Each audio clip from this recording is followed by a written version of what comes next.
Biolistrik adalah daya listrik hidup yang terdiri dari pancaran elektron-elektron yang keluar dari setiap titik tubuh atau titik energi dan muncul akibat adanya rangsangan penginderaan. Gerak berhubungan dengan adanya energi yang terdapat dalam tubuh makhluk hidup yang bersumber dari ATP atau adenosin trifosfat yang dihasilkan oleh mitokondria dalam proses respirasi sel. Energi yang dihasilkan berupa ion-ion yang memiliki muatan yang berbeda-beda sehingga mengakibatkan timbulnya perbedaan biopotensial tegangan sel. Tegangan yang paling besar dihasilkan oleh sel-sel saraf atau nefron dan sel-sel otot. Jadi kesimpulannya, biolistrik sama dengan sumber energi sama dengan ATP.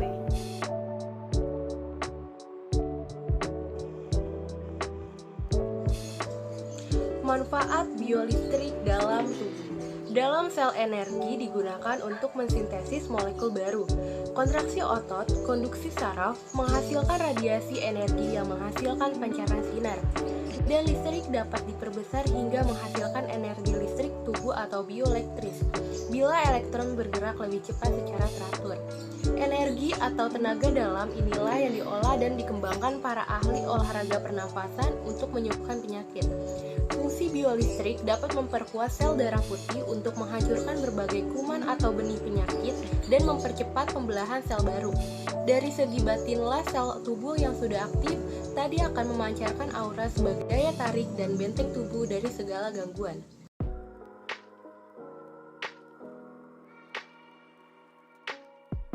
Seperti yang kita ketahui bahwa sel saraf adalah sel yang mengantarkan impuls listrik ke tubuh kita. Otak kita terdiri atas 86 miliar sel saraf yang bekerja sama dalam menerima maupun menghantarkan impuls antara otak dan seluruh bagian tubuh lainnya. Lalu, bagaimana cara kerja biolistrik? Pertama, kita mulai dari strukturnya terlebih dahulu. Salah satunya adalah akson. Bagian ini bertanggung jawab dalam transmisi impuls listrik dari satu sel saraf ke sel saraf berikutnya yang akan berujung di tahap akhir yaitu organ ataupun otot. Selain itu kita juga punya dendrit. Dendrit adalah struktur yang bertanggung jawab dan menerima impuls listrik dari sel saraf lainnya dari organ, otot maupun otak. Impuls listrik ini akan bergerak dari dendrit yang berisi material genetik yang mengatur pertumbuhan dan perkembangan dari sel saraf.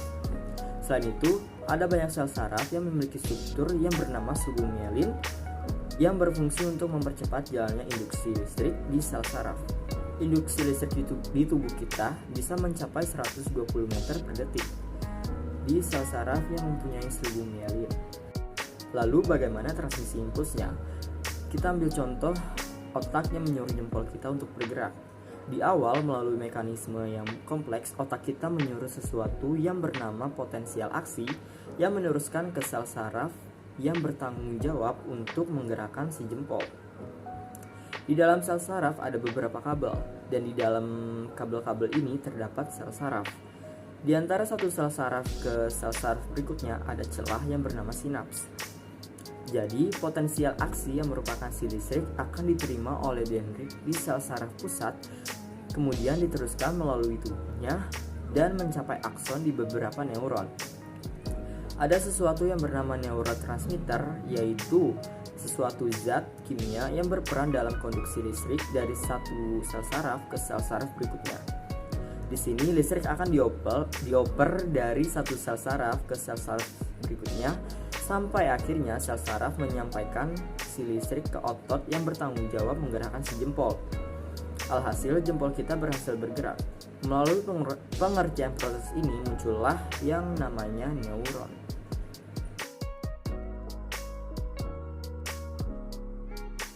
Apa sih kelistrikan pada tubuh manusia?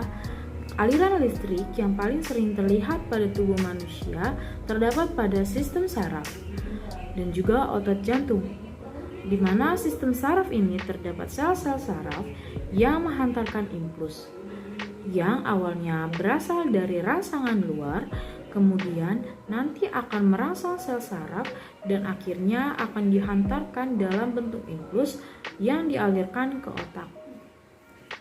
Nah, contohnya ketika kulit kita dicubit, itu merupakan rangsangan dari luar. Lalu sel saraf akan menerima rangsangan tersebut. Lalu sel saraf akan merubah cubitan tersebut menjadi impuls. Lalu dari impuls akan dialirkan ke otak.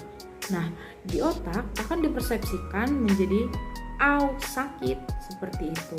Nah, yang kedua merupakan sel otot jantung. Sel otot jantung dengan sel saraf berbeda. Sel saraf harus menerima rangsangan dari luar dan menghasilkan impuls. Tetapi sel jantung tidak memerlukan rangsangan dari luar karena bersifat otomatisasi yang dihasilkan jantung itu sendiri untuk menghasilkan listrik. Pada sistem saraf terdapat neuron, di mana neuron merupakan struktur dasar sistem saraf yang berfungsi untuk menerima, memakai, dan juga mengalirkan aliran listrik atau informasi.